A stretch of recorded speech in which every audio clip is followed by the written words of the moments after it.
PGT के हमारे साथियों को अनुज शर्मा का नमस्कार। आज फिर आप लोगों ने मेरी पीजीटी की वीडियोस को सराहा, तो उसी के कंटिन्यूएशन में आज आपको कुछ जानकारी के साथ ऐसे ट्रिक्स, ऐसे पॉइंट्स बताऊंगा जो पीजीटी के एग्ज़ाम में बहुत हेल्पफुल हो। मैंने पीजीटी जब क्वालिफाई किया तो 108 क्वेश्चंस मेरे सही थे और उसी के बदौलत मैं आज पीजीटी सेलेक्टेड कैंडिडेट यानी कि लेक्चरर हूँ। तो मैं आपको बताऊं, मैं अपने साथियों को ये जानकारी दूं कि अपनी एक स्ट्रेटजी तैयार कर दी। जैसे कि मैंने पिछली बार आपको बताया था कि हम लोगों को क्या स्ट्रेटजी तैयार करनी चाहिए। अगर आपने उस स्ट्रेटजी को समझा होगा, जाना होगा, तो जरूर ये समझ गए होंगे कि वाकई में मैंने आपको एक सही राह दिखाई है, सही तरीका बताया है मैंने आपको। अब उसी तरीके की कंटिन्यूएशन में मैंने कुछ खुद के क्वेश्चंस तैयार किए हैं जो बहुत सारे ईयर के क्वेश्चन से मिलते जुलते हैं। उनमें आए भी हैं, नहीं भी आए, लेकिन मैं आपको अपने इस वीडियो के थ्रू ये बताना चाहता हूं कि मैंने ये क्वेश्चंस आपको ऐसे करके ये तैयार किए हुए हैं। अगर आप ध्यान से देखिए तो स्क्रीन पे आपको दिख रहे होंगे, ये क्वेश्चंस मैंने तैयार किए हुए हैं। ये क्वेश्चंस, तो इन क्वेश्चंस को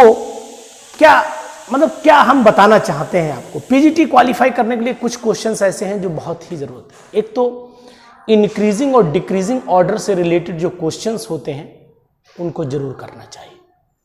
अगर आपको ये बात समझनी है तो आज मैं फुल फ्लैश बिल्कुल आपको समझाने के मूड में आया हूं। आप ये मेरे पास कुछ सैंपल पेपर्स मैंने ऑलरेडी कलेक्ट कर रखे हैं। जैसे यहां पर क्वेश्चन नंबर 10 है, आपको अगर मैं दिखाना चाहूं तो क्वेश्चन नंबर 10 आपको दिखा सकता हूं। ये क्वेश्चन नंबर 10 है, ध्यान से आप देखिए। ये क्वेश्चन नंबर 10 है। इस 10 में दिया the correct order of basic strength is, और 4 ऑप्शन दे रखे हैं। The correct order of basic strength और 4 ऑप्शन दे रखे हैं। तो मैं सबसे पहले आपको जानकारी दे दूं, इस कैटेगरी के क्वेश्चंस कम से कम 5-6 आते हैं। पूरे पेपर में कम से कम 6 क्वेश्चंस आपको मिलने हैं।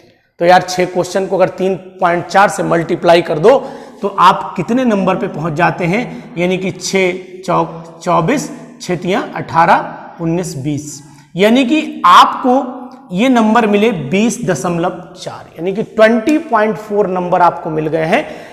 ये पीजीटी चाहे नवोदय का हो, चाहे केवी का हो, चाहे हमारा गवर्नमेंट कॉलेज का हो, चाहे गवर्नमेंट एडेड कॉलेज का हो, सभी का हो, लेकिन उस समय 0.4 नंबर भी माने रखते हैं। ये तो 20.4 है।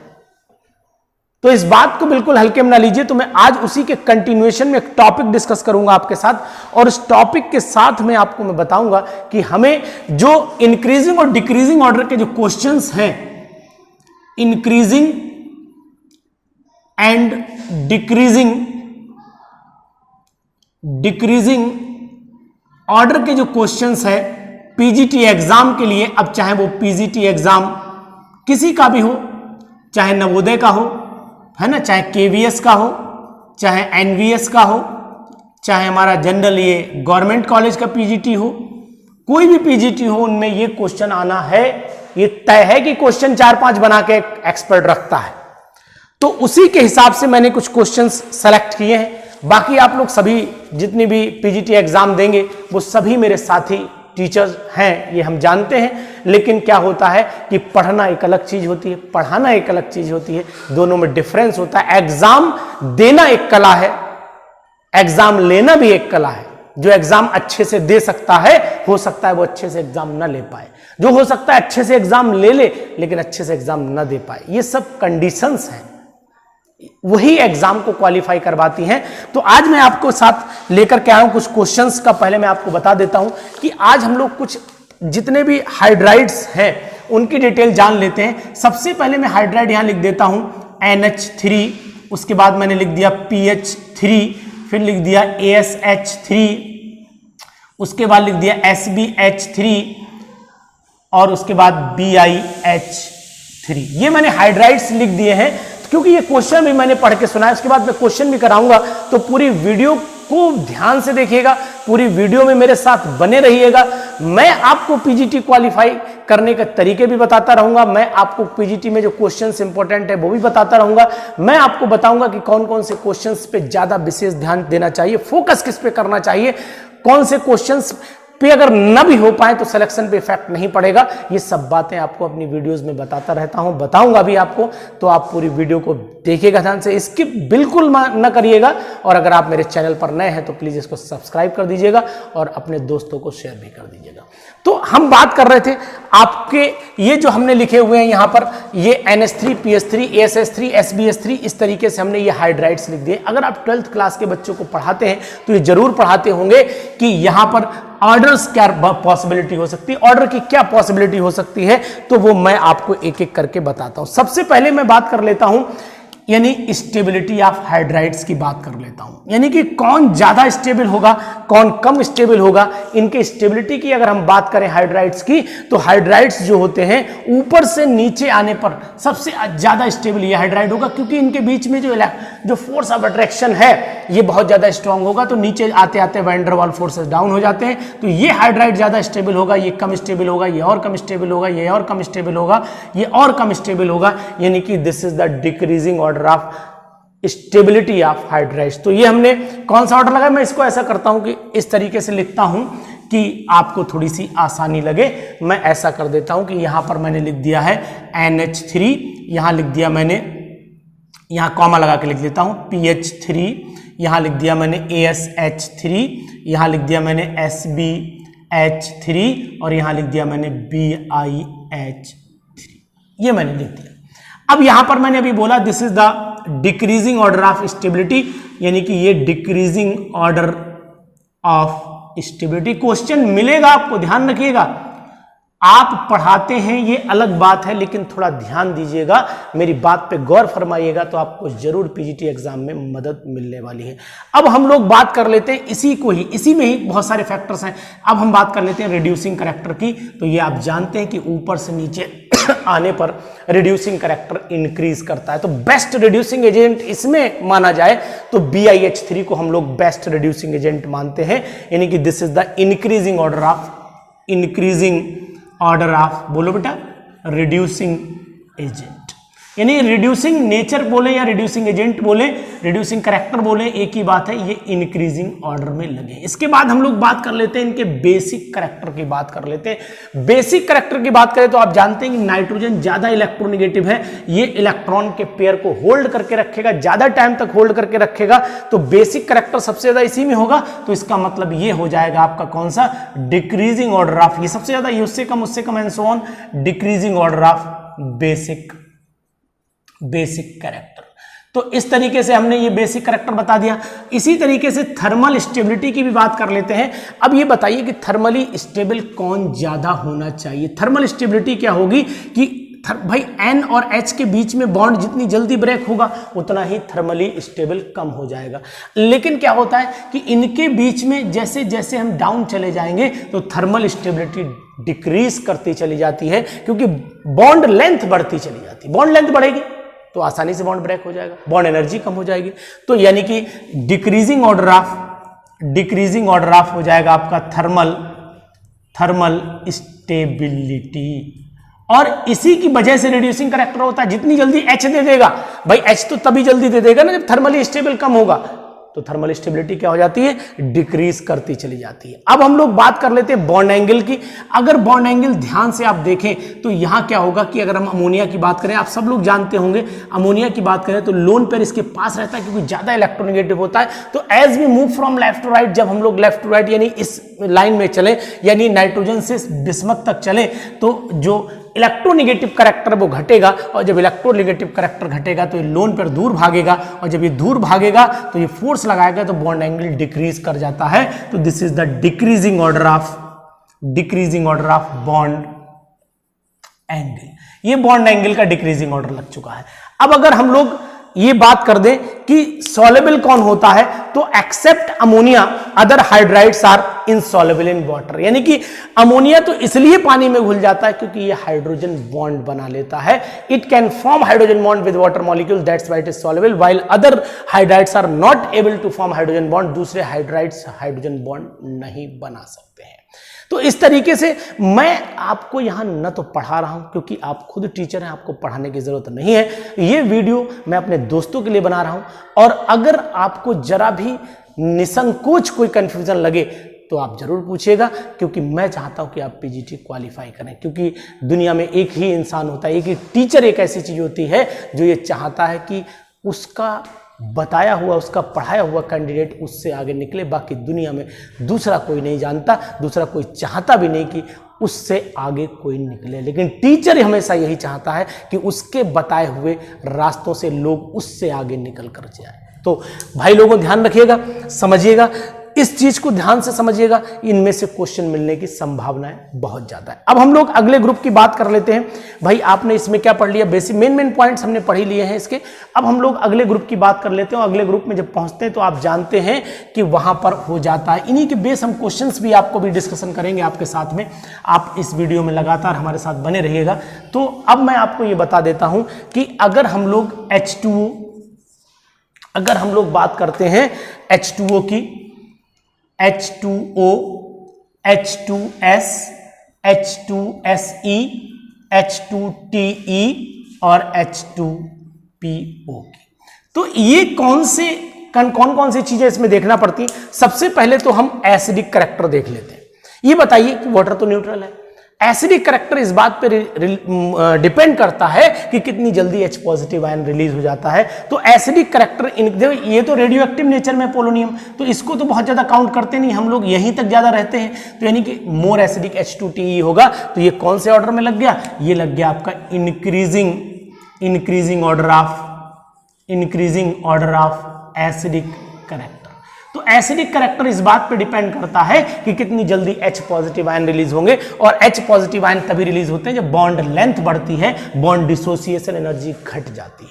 तो इसका मतलब हुआ कि थर्मल स्टेबिलिटी की अगर हम लोग बात कर लें तो थर्मल स्टेबिलिटी जो होगी, थर्मल स्टेबिलिटी क्या हो जाएगी, डिक्रीज कर जाएगी। और जब थर्मल स्टेबिलिटी डिक्रीज करेगी तो ये आप जानते कि H जल्दी रिलीज होगा, यानी कि रिड्यूसिंग करैक्टर जो है, रिड्यूसिंग करैक्टर जो है वो इंक्रीज कर जाएगा, यानी कि रिड्यूसिंग करैक्टर ऊपर से नीचे आने पर बढ़ता है। इस बात का आपको ध्यान रखना पड़ेगा। अब रिड्यूसिंग करैक्टर में चाहे तो पीओ लिखो, मेनली यही कि पीओ लिखा जा सकता है, कोई दिक्कत वाली बात नहीं है। बस एसिडिक करैक्टर में पीओ नहीं लिखा जाता, बाकी में लिखा जा सकता है। तो हम एक काम ये कर देते हैं कि ऐसा करते हैं, इसमें ये यहां ऐसे लिख देते हैं और यहां H2PO लिख देते हैं, इसका एरो यहीं छोड़ देते हैं, इनके एरो जो है थोड़े आगे बढ़ा देते हैं। तो आप समझ जाएंगे कि जहां पर ये आगे बढ़े उनमें पीओ काउंट किया गया, अदरवाइज पीओ काउंट नहीं किया गया। अब मैं आपको ये बता देता हूं कि रिड्यूसिंग करैक्टर हो गए, थर्मल स्टेबिलिटी हो गई। अब यहां पर बॉन्ड एंगल की अगर हम बात कर लेते हैं तो बॉन्ड एंगल आप जानते हैं कि बॉन्ड एंगल अगर ध्यान से देखें तो ऊपर से नीचे आने पर घटेगा, और घटने का रीजन मैं आपको अभी बता चुका हूं कि ऑक्सीजन ज्यादा इलेक्ट्रोनेगेटिव है, अपने लोन पेयर को रोके रहता है अपने पास में, दूर नहीं भागने देता है। और जबकि जैसे जैसे दूर जाएंगे इलेक्ट्रोनेगेटिविटी ऑफ सेंट्रल एटम घटती चली जाएगी, और इलेक्ट्रोनेगेटिव पावर जब घटेगी तो बॉन्ड जो लोन पेयर है वो दूर भागेंगे, और दूर भागेंगे तो भाई साहब फोर्स लगाएंगे तो बॉन्ड एंगल घटता चला जाएगा। तो बॉन्ड एंगल का ये डिक्रीजिंग करैक्टर होगा, ये बात ध्यान रखिएगा। तो इन चीजों में ये चीज पढ़िएगा, ये बहुत ही इंपॉर्टेंट पॉइंट्स मैंने बता दिए हैं आपको, ये बहुत ही इंपॉर्टेंट है एग्जाम के लिए, एग्जाम के पॉइंट ऑफ व्यू से है, क्वेश्चन आपको मिलना है, ये बिल्कुल फाइनल है। तो आप बिल्कुल लगातार मेरे साथ बने रहिए, अभी और भी कुछ बताता रहूंगा, पूरी वीडियो में आपको समझाऊंगा कि वाकई में क्या हमें पढ़ना चाहिए, क्या नहीं पढ़ना चाहिए। अब हम लोग बात कर लेते हैं, पहले HF की बात करते हैं, फिर HCl की बात करते हैं, फिर HBr की बात करते हैं, फिर HI की बात करते हैं। तो अब आप जान चुके होंगे एसिडिक करैक्टर क्या होगा, एसिडिक करैक्टर इंक्रीज कर जाएगा, एसिडिक करैक्टर इंक्रीजेज हो जाएगा। क्लियर? उसके बाद हम लोग अगर बात क्यों क्लियर हो जाएगा, क्योंकि भाई H और F के बीच में, यहाँ HCl के बीच में अगर हम बात करें तो ये बॉन्ड लेंथ बढ़ेगी, और जब बॉन्ड लेंथ बढ़ेगी तो थर्मल स्टेबिलिटी घटेगी, यानी कि थर्मल स्टेबिलिटी घटेगी, और थर्मल स्टेबिलिटी है ना, इस थर्मल स्टेबिलिटी अगर घटती है तो फिर रिड्यूसिंग करैक्टर बढ़ जाएगा, यानी एक दूसरे से लिंक करते रहिए, घबराइए बिल्कुल, रिड्यूसिंग करैक्टर जो है वो इंक्रीज कर जाएगा। इतनी बातों का अगर आप ध्यान, तो बढ़िया एसिड कौन है? HF बढ़िया एसिड नहीं है, HI बढ़िया एसिड है। तो इन चीजों का विशेष तौर से आप ध्यान रखिएगा। ये मैं आपको इसलिए बता रहा हूं क्योंकि ये बहुत ही इंपॉर्टेंट चीजें आपके लिए हैं। अब यहां पर एक चीज और बताऊं कि अगर हम लोग आयनिक करैक्टर की बात कर लेते हैं तो आयनिक करैक्टर सबसे ज्यादा तो HF में ही होना चाहिए। क्यों होना चाहिए? क्योंकि fluorine is highly electronegative, fluorine बहुत ज्यादा इलेक्ट्रोनेगेटिव है और उससे कम इलेक्ट्रोनेगेटिव ये, उससे कम ये, उससे कम, तो आयनिक करैक्टर की बात करें तो डिक्रीजिंग ऑर्डर में लग जाएंगे, यानी कि आयनिक करैक्टर के ये डिक्रीजिंग ऑर्डर में है, आयनिक करैक्टर के डिक्रीजिंग ऑर्डर में लगा हुआ है। इस तरीके से अब यहां पर अगर हम बात कर ले, रिड्यूसिंग करैक्टर हो गया, आयनिक करैक्टर होगा, बॉइलिंग पॉइंट की बात करें तो अब ये आप जानते हैं कि बॉइलिंग पॉइंट वैसे तो ऊपर से नीचे आने पे बढ़ना है, ये पक्का है, लेकिन HF का बॉइलिंग पॉइंट ज्यादा हो जाएगा। और HF का जब बॉइलिंग पॉइंट ज्यादा होगा तो क्यों होगा? क्योंकि इसके अंदर हाइड्रोजन बॉन्डिंग हो जाती है। तो आप ये जान लीजिएगा कि बॉइलिंग पॉइंट सबसे ज्यादा HF का होगा, उससे कम HI का होगा, उससे कम HBr का होगा, उससे कम HCl का होगा। तो उसको लगाने के लिए मुझे अलग लिखना पड़ेगा, यानी कि सबसे ज्यादा HF का हो जाएगा, उससे कम फिर HBI का होगा, उससे HI का होगा, उसके बाद HBr का होगा और फिर HCl का होगा। ये order, this is the increasing order of boiling point, इस बात का आप ध्यान रखिएगा। तो ये चीजें मैंने आपको बता दी हैं, इन्हीं पे बेस कुछ क्वेश्चंस, कौन कौन से संभावना, ये तो मैंने आपको एक तरीका बताया है कि भाई इन चीजों का थोड़ा विशेष आप ध्यान रखेंगे, तो इन पे कौन कौन से क्वेश्चंस डिस्कशन हो सकते हैं वो क्वेश्चन मैं आज आपके सामने डिस्कशन कर रहा हूं। मैं उठा रहा हूं पहला पेज, और ये पहला पेज में क्वेश्चन जो दे रखा है वो क्वेश्चन मैं आपके सामने डिस्कशन कर रहा हूं। सबसे पहला क्वेश्चन है, मैं क्या करता हूं कि मैं इस पन्ने को यहां पर शो कर दूंगा, ये पेज आपके सामने आएगा। इस पे एक पेज में इस समय यहां पर 5 क्वेश्चन है, तो इन 5 क्वेश्चन को मैं यहां पर दिखाऊंगा और उसके बाद मैं इनका यहां पर आंसर एक्सप्लेन कर देता हूं। तो मैं एक लाइन खींच लेता हूं, इस लाइन के हमें इधर ही रहना है, उधर नहीं जाना, उधर हम अपना पेज शो करेंगे। ये तो पहला है कि अरेंज द SPAS, यानी कि सल्फर, फास्फोरस और आर्सेनिक को अरेंज, ध्यान से सुनिएगा, क्वेश्चन लगे तो लिख लीजिएगा, मैं आपको ये PDF की फोटो भी इसमें डाल दूंगा। Arrange SPAS in the increasing order of ionisation enthalpy, इनको increasing order of ionisation enthalpy पे लगाना है।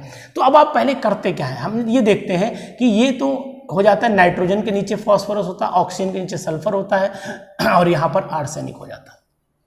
तो increasing order of ionisation enthalpy लगाना है, तो आयनेशन एंथैल्पी क्या होती है, सबसे ज्यादा जो आयनेशन एंथैल्पी आनी चाहिए वो आयनेशन एंथैल्पी क्या होगी कि हम लेफ्ट टू राइट चलते हैं तो आयनेशन एंथैल्पी इंक्रीज करती है, लेकिन ऊपर से नीचे चलते हैं तो आयनेशन एंथैल्पी क्या करती है, डिक्रीज करती है।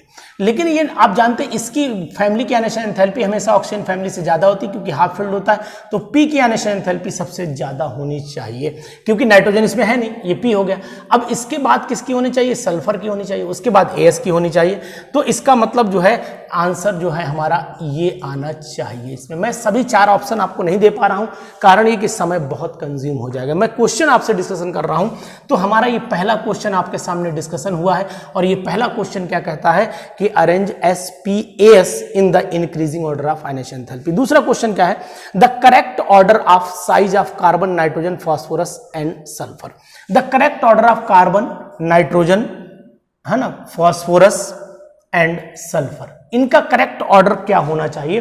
तो इनका करेक्ट ऑर्डर क्या हो सकता है वो मैं आपको बताता हूं कि भाई ये बताइए कि correct order of increasing, correct order of size, size सबसे ज्यादा इंक्रीजिंग ऑर्डर में लगा लो चाहे डिक्रीजिंग ऑर्डर में लगा लो। अब सबसे बड़ा साइज किसका होना चाहिए, सबसे बड़ा साइज जो है वो मेरे हिसाब से फास्फोरस का होना चाहिए क्योंकि ऊपर से नीचे आने पर साइज बढ़ेगा, लेफ्ट टू राइट घटेगा, तो ये तो छोटा हो गया, ये बड़ा है, लेकिन ऊपर से नीचे इसमें शेल बढ़ चुका है, तो सबसे बड़ा साइज फास्फोरस का होना चाहिए। अब इसमें हम ऑप्शन देख लेते हैं कि सबसे ग्रेटर में 2 दे रखे हैं, फास्फोरस में इन 2 में कौन सा सही होगा। इससे छोटा साइज जो है वो सल्फर का होना चाहिए क्योंकि इसके बाद यही नंबर आ रहा है ना भाई, ऊपर से नीचे आएंगे तो इसका भी साइज बढ़ रहा है। अब इसके बाद किसका साइज होना चाहिए, इसके बाद साइज हो जाना चाहिए मेरे हिसाब से कार्बन का क्योंकि ये बड़ा है, लेफ्ट टू राइट घटता है, और उसके बाद नाइट्रोजन का। तो इसमें ऑर्डर जो आना चाहिए वो ये आना चाहिए, ये इसका यानी सेकंड क्वेश्चन का डी ऑप्शन सही जाना चाहिए। जो थर्ड क्वेश्चन है, थर्ड क्वेश्चन में क्या कह रहा है, द साइज ऑफ स्पीसीज, बहुत अच्छा क्वेश्चन है, इसको भी जरा ध्यान दीजिए आप। ये क्वेश्चन जो है बहुत अच्छा है। द साइज ऑफ स्पेसीज, कौन कौन सी स्पेसीज दे रखी है उनका साइज आप देखते हैं। The size of species Cl negative और Cl पॉजिटिव, ये तो कोई भी बता देगा भाई, बड़ा सरल क्वेश्चन है यार। Cl यानी कि जो कैटायन होता है उसका साइज हमेशा छोटा होता है, एनायन होता है उसका साइज बड़ा होता है ना। The size of species Cl negative Cl positive is in the following order, यानी कि सबसे बड़ा साइज जो है वो Cl नेगेटिव का होना चाहिए, उससे छोटा साइज Cl का होना चाहिए, उससे छोटा साइज किसका होना चाहिए, Cl पॉजिटिव का होना चाहिए। तो जो थर्ड है उस थर्ड में ये आंसर होना चाहिए, सबसे छोटा साइज जो है किसका होना चाहिए, Cl पॉजिटिव का, उससे बड़ा Cl का, उससे बड़ा Cl नेगेटिव का आंसर होना चाहिए। तो इस बात का आप ध्यान रखिएगा कि कौन सा आंसर इसका सही होना चाहिए, वो आपको यहां मैंने हिंट दे दिया है। अब हम लोग बात कर लेते हैं कि दूसरा क्वेश्चन, एक नेक्स्ट क्वेश्चन इंपॉर्टेंट क्वेश्चन है। The ions which are arranged in the correct order of increasing radii, increasing radii के हिसाब से अरेंज करने हैं। तो आप भी एक आध क्वेश्चन लगाइएगा, इंक्रीजिंग ऑर्डर में कौन कौन से अरेंज करने वो मैं आपको बता दूं कि भाई इंक्रीजिंग ऑर्डर में अरेंज करने का यहां ऑप्शन मुझे देना पड़ेगा। के पॉजिटिव है, Ca डाई पॉजिटिव है, सल्फर डाई नेगेटिव है, बी ऑप्शन में Be डाई पॉजिटिव है, Mg डाई पॉजिटिव है, Na पॉजिटिव है, और उसके बाद यहां पर फिर C अगर चले आइए तो C में ऑक्सीजन डाई नेगेटिव है, फ्लोरीन नेगेटिव है, नाइट्रोजन ट्राई नेगेटिव है, और उसके बाद डी ऑप्शन में अगर आ जाइए तो सल्फर डाई नेगेटिव है, ऑक्सीजन डाई नेगेटिव है और आर्सेनिक ट्राई नेगेटिव है। तो इनमें कौन सा ऑप्शन सही होना चाहिए, क्वेश्चन ये कर रहा है the ions which are arranged in the correct order of increasing atomic radius, increasing atomic radius में कौन से लगे हुए। तो साथियों मेरा कहना सिर्फ इतना है कि आप जितने भी डिक्रीजिंग इंक्रीजिंग ऑर्डर के क्वेश्चंस हैं उनको छोड़िए मत, जितने भी एनसीईआरटी के क्वेश्चंस हैं डिक्रीजिंग इंक्रीजिंग ऑर्डर के उनको भी बिल्कुल मत छोड़िए, एक एक क्वेश्चन डिक्रीजिंग इंक्रीजिंग ऑर्डर में लगा लीजिए। डिक्रीजिंग इंक्रीजिंग ऑर्डर में एक तो स्टेबिलिटी का concept, solubility of alkali metal carbonates, alkali metal hydroxides, इनका ऑर्डर लगा करके देख लीजिए, इनको समझ लीजिए, इनको आप एक एक क्वेश्चन एस ब्लॉक से स्टार्ट करिए, पहले एल्कली देख लीजिए, एल्कलाइन का देख लीजिए, इनके सभी प्रॉपर नोट्स प्रॉपर क्वेश्चंस बना लीजिए। तो मैं आपको ये बताना चाहता हूं कि अगर आपने इस कैटेगरी के क्वेश्चंस लगा लिए तो 20 से 25 नंबर आपके कहीं नहीं गए, आसानी से आपके 20-25 नंबर आप ले आएंगे। एक बात, दूसरी बात यह है कि जब भी आप पेपर सॉल्व करें 108 क्वेश्चन पे कैसे पहुंचेंगे आप, 110 क्वेश्चन कैसे पहुंचेंगे, 100 क्वेश्चन अगर पार करते हैं तो सिलेक्शन इज डेफिनेट, फाइनल हो जाता है सिलेक्शन फिर आपका। तो कैसे पहुंचेंगे आप, तो सबसे पहला काम करना है कि आपको वो क्वेश्चंस इजीली करने हैं जो आपको आसानी से आते हो। न्यूमेरिकल्स पे बाद में ध्यान देना है, क्योंकि अधिकतर होता क्या है, क्वेश्चन में आ रहा, न्यूमेरिकल में आ रहा, कॉन्फिडेंस हो गया, अरे यार सब टाइम लगा दिया, पता लगा उतने में 4 क्वेश्चन हो जाते, हमने पूरा न्यूमेरिकल में टाइम खराब कर दिया। जरूरत नहीं है इसकी, 125 नहीं दागने हैं आपको, कितने दागने, आपको दागने हैं मात्र 108, 110, 112, ये बनाइए ना आप। 125 करने की सोच रहे 25 ना कर पाए, लौटिया ऐसे, कोई मतलब नहीं आपका। तो करना आपको ये है कि सबसे पहले वो क्वेश्चंस करिए जो आसानी से हो जाए, फिर आप क्वेश्चंस वो करिए जो थोड़ा सा मुश्किल मांग रहे हो, और उसके बाद न्यूमेरिकल्स आखिर में करिए। अगर छूट जाए तो छूट जाने देना, नहीं तो फिर हो ही जाए। स्पीड मेंटेन रहनी चाहिए। कुछ क्वेश्चंस ऐसे होते हैं जो माइंड में बिल्कुल फीड रहते हैं, फटाफट टिक करते हुए चले जाते हैं। कुछ क्वेश्चंस में 2, 1, 4, 5, 10 सेकंड लगते हैं, कुछ क्वेश्चंस में आधा मिनट लगता है, कुछ में 1 मिनट लगता है, कुछ क्वेश्चन ऐसे होते हैं 10-10 मिनट खा जाते हैं। तो ऐसे क्वेश्चन को डिसाइड कर लीजिए कि मुझे इस 2 घंटे के अंदर 125 नहीं करने, 140 क्वेश्चन करने, उसका एवरेज लेकर के बैठिएगा तो 2 घंटे के अंदर आप 100 की 100 की गिनती पार 100% कर जाएंगे। तो इन क्वेश्चंस को पढ़िए, इन क्वेश्चंस को लगाइए, पीजीटी आपका निकलेगा, ये मेरा वादा है आपसे। इन्हीं क्वेश्चन, मैं आपको क्वेश्चंस की कैटेगरी बता दूं ज़्यादा बेटर है, आपको कुछ हिंट भी देता रहूँगा, कुछ क्वेश्चन की जानकारी भी देता रहूँगा, क्योंकि आप खुद इतने पढ़े लिखे टीचर्स हैं, खुद ही मेरे साथी हैं, खुद ही पढ़ाते भी हैं। तो मैं आपको पढ़ाऊँ ये अच्छी बात नहीं, लेकिन मैं आपको ज़रूर ये बताऊँ कि वाकई में हमें पढ़ना क्या है। क्योंकि आप दिन भर रोज़मर्रा की ज़िंदगी में पढ़ाते रहते हैं, ट्यूशन भी जाते हैं, ट्यूशन पढ़ाते हैं, कॉलेज में भी पढ़ाते हैं, सब जगह पढ़ाते हैं, लेकिन वो आपको एक बिल्कुल वो नॉलेज फिक्स हो चुकी है, उसके थोड़ा सा दाएं बाएं हटना पड़ेगा आपको। हम जो ट्रैक, आपने देखा ना कभी, जिस रास्ते पे आप रोज चलते हो वहाँ आंख बंद करके मोटरसाइकिल चलाती रही, चलती रहेगी, लेकिन जब नए रास्ते पे जाते हो चौकन्ना रहना पड़ता है, कौन सा गड्ढा कब आ जाएगा पता नहीं। तो रोज नए रास्ते से चलना सीखिए, रोज क्वेश्चन बदल के करना सीखिए, तब आपकी आदत पड़ जाएगी। तो कैसी लगी मेरी वीडियो, कैसा लगा मेरा कंसेप्ट, कैसा लगा मेरा तरीका, कैसे हैं मेरे विचार, इन सब बातों को इनबॉक्स में जाकर के जरूर लिखिएगा। और मेरे दोस्त पीजीटी जो क्वालिफाई करना चाहते हैं वो इस वीडियो को ध्यान से जरूर देखिएगा। Thank you, have a nice day.